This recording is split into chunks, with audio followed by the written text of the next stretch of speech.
ঘরের মাঠে বিপিএল, কিন্তু তার সুবিধা আদায় করতে ব্যর্থ সিলেট টাইটান্স। ধারাবাহিকতার অভাবে ভোগা মিরাজের দলের আগের ম্যাচে হার রংপুরের কাছে। চট্টগ্রামের বিপক্ষে জয়ের ধারায় ফেরার লক্ষ্য নিয়ে মাঠে স্বাগতিকরা, কিন্তু এই ম্যাচেও বাজে ক্রিকেটের বলয় থেকে বের হতে পারেনি সিলেট টাইটান্স।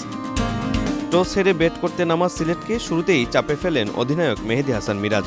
দলকে সামনে থেকে নেতৃত্ব দেওয়ার বদলে বরং বিপদে ফেলে আসেন তিনি। তার পথ অনুসরণ করেন আফগান রিক্রুট হজরতুল্লাহ জাজাই। দ্রুতই 2 উইকেট হারানো সিলেটের মেরুদণ্ড ভেঙে যায় 26 রানেই। একে একে বিদায় নেন জাকির হাসান ও ইথান ব্রুকস।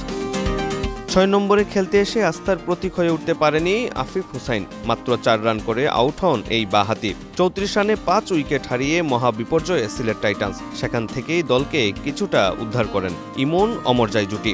স্কোরবোর্ডে 43 রান যোগ করে পারভেজ ইমন ফিরে যান দলীয় 77-এ।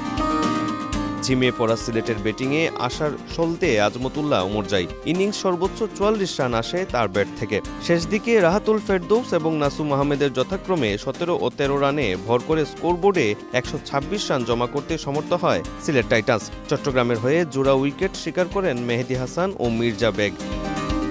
ছোট সংগ্রহ তাড়া করতে নেমে শুরু থেকেই আত্মবিশ্বাসী চট্টগ্রাম রয়্যালস। ওপেনারদের দাপুটে ব্যাটিংয়ের ম্যাচের নিয়ন্ত্রণ নেয় তারা।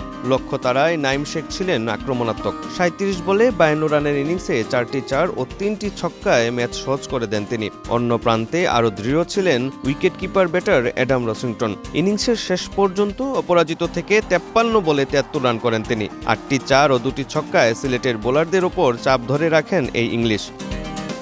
115 রানে চট্টগ্রাম প্রথম উইকেট হারালেও সাদমানকে নিয়ে জয়ের আনুষ্ঠানিকতা সারেন রসিংটন।